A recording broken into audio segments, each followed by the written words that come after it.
Oui, bonjour à tous. Je suis Guy Michel Noël, votre formateur en BTS MCO et NDRC, et notamment sur les matières comme la gestion opérationnelle. Aujourd'hui, nous allons voir ensemble connaître les formules qui sont essentielles pour la gestion quotidienne de l'entreprise. Le plan de la séance est composé de la façon suivante: les calculs pour comprendre le quotidien de l'entreprise, donc du chiffre d'affaires à la rentabilité, l'analyse du résultat de l'entreprise, les constructions des soldes intermédiaires de gestion que nous appelons SIG, la synthèse et les attendus du jury. Tout d'abord, les calculs pour comprendre le quotidien de la gestion d'entreprise. Il faut comprendre le HT, ce que l'on appelle le hors-taxe, donc la taxe non comprise, le TTC, toute taxe comprise. Calculer un prix TTC, c'est prendre le prix de vente TTC qui est égal au prix de vente hors taxe plus le montant de TVA. Je vous ai produit une vidéo en ce sens sur la TVA, les différents taux et ses calculs. Ensuite, passer d'un prix hors taxe à un prix TTC. Donc on prend le prix TTC qui est égal au prix de vente hors taxe multiplié par 1 moins le taux de TVA. Passer du prix TTC au prix hors taxe, donc on prend le prix de vente hors taxe qui est égal au prix de vente TTC divisé par 1 plus le taux de TVA. Toutes ces formules, évidemment, il faut les maîtriser pour bien comprendre le quotidien de l'entreprise. Maintenant, la réduction. Calculer une réduction, c'est de prendre le prix de base multiplié par le taux de réduction. Calculer un prix après réduction, ce que l'on trouve bien souvent dans le cadre des soldes ou des remises, rabais, ristournes accordés par le fournisseur. Donc calculer un prix après réduction, on prend le prix remisé ou le prix net qui est égal au prix de base multiplié par 1 moins le taux de réduction. Maintenant, retrouvons le prix de base. Donc le prix de base qui est égal au prix remisé divisé par 1 moins le taux de réduction. Les calculs pour comprendre toujours le quotidien de l'entreprise, c'est la majoration-augmentation. Calculer une majoration de prix, c'est prendre le prix de base multiplié par le taux de majoration. Calculer un prix après majoration, c'est toujours de prendre le prix de base multiplié par 1 plus le taux de majoration.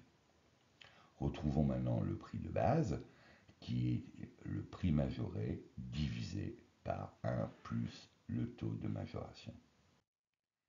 Maintenant, du chiffre d'affaires à la rentabilité. Tout d'abord, on revient sur la définition du chiffre d'affaires qui est indiquée aussi dans la vidéo que j'ai pu produire à cet effet. C'est naturellement la somme de toutes les ventes, produits ou services hors taxe durant une période. On le calcule par le chiffre d'affaires égal quantité vendue multiplié par le prix de vente unitaire. La quantité vendue peut être, dans le cadre de vente de produits, les produits que l'on a vendus, des machines à laver, des voitures, ou dans le cadre des services, le nombre d'heures. Le prix de vente est égal aussi au coût plus la marge. La distinction entre charges et produits. Les charges sont tout d'abord les sorties de l'entreprise, les dépenses que l'entreprise doit effectuer, donc les sorties d'argent. Les produits constituent toutes les entrées d'argent dans l'entreprise dues à la réalisation du chiffre d'affaires. Vous avez aussi une vidéo sur le chiffre d'affaires ou la marge commerciale que j'ai produite, ainsi que sur le compte de résultat, puisque les charges et les produits sont rassemblés dans l'outil qui est obligatoire à fournir une fois par an, qui est le compte de résultat de l'entreprise.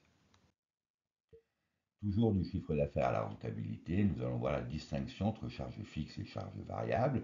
J'ai produit une vidéo en ce sens. Les charges fixes, évidemment, sont celles que l'entreprise doit assumer et payer, peu importe si elle réalise ou non du chiffre d'affaires. Et ce sont les charges de structure, ce que l'on appelle les loyers, l'assurance, les salaires, etc. Les charges variables, pour elles, ce sont toutes les charges de l'entreprise qui sont liées à la réalisation du chiffre d'affaires. Donc, en clair, pas de chiffre d'affaires, pas de charges variables, mais par contre, toujours les charges fixes dites de structure. La distinction maintenant entre les charges directes et les charges indirectes.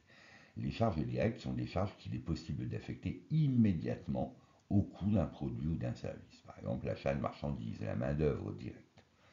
Par contre, les charges indirectes, en revanche, il faut les retraiter. Elles nécessitent un calcul intermédiaire afin d'être affectées au coût d'un produit ou d'un service. La réaffectation, nous la retrouvons dans le détail des charges dans le compte de résultat.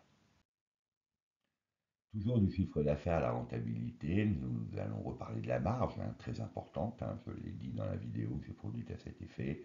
La marge est égale au chiffre d'affaires moins les coûts ou prix de vente hors taxe moins prix d'achat hors taxe.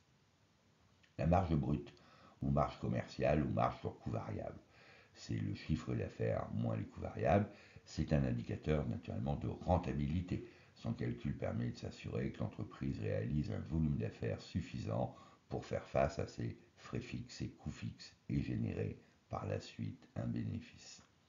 La marge nette, la formule, donc chiffre d'affaires moins coût variable moins coût fixe. Donc on enlève tous les coûts du chiffre d'affaires, c'est le résultat de l'entreprise.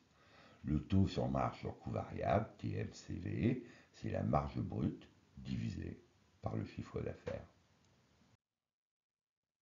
Le seuil de rentabilité. Seuil de rentabilité très très important pour une entreprise. J'ai aussi produit une vidéo à cet effet, je vous invite à la revoir, à la revisionner. C'est la valeur du seuil correspondant à la quantité de produits ou services vendus à partir de laquelle l'entreprise commence à gagner de l'argent. Donc sa formule, c'est le seuil de rentabilité, c'est les coûts fixes divisés sur le TMCV, taux sur marge sur coût variable. Le taux de marque, je l'ai indiqué dans une vidéo aussi détaillée sur les calculs commerciaux, c'est la marge commerciale divisée par le prix de vente hors taxe multiplié par 100. Si le taux en clair de marque est de 15%, cela signifie qu'à chaque vente que l'entreprise réalise de 100 euros, l'entreprise gagne entre guillemets 15 euros. L'analyse du résultat, évidemment, on a les charges décaissables, ça correspond à des sorties d'argent, elles correspondent aux dépenses, achats, salaires, loyers, les charges patronales, impôts, taxes diverses. Donc vous avez une vidéo sur le résultat net qui vous le détaille. Les charges non décaissables, elles viennent diminuer le résultat net de l'entreprise en fin d'exercice, mais ne découlent pas d'une dépense effectuée au cours de l'exercice, notamment les dotations aux amortissements et les variations de stock. Ensuite, nous avons les coûts complets. Ce qu'on appelle coûts complets, c'est les coûts indirects d'approvisionnement, plus les coûts directs de production, plus les coûts indirects de distribution ou de commercialisation. Cela correspond à une méthode de calcul avancée permettant de déterminer le coût de revient d'un produit vendu. Les coûts complets correspondent à la somme, évidemment, de tous les coûts liés à la fabrication jusqu'à la vente d'un produit. Les soldes intermédiaires de gestion, je vous ai produit aussi une vidéo très détaillée à cet effet. Tout part évidemment du chiffre d'affaires qui est égal, on l'a vu, vente de marchandises ou de services. On récupère donc la marge commerciale qui est égale au chiffre d'affaires moins les consommations, marchandises ou matières. On obtient la valeur ajoutée qui est la marge brute moins les frais généraux. Le BE qui est l'excédent brut d'exploitation, très important pour l'entreprise, qui est égal à la valeur ajoutée moins les salaires, moins les impôts et taxes.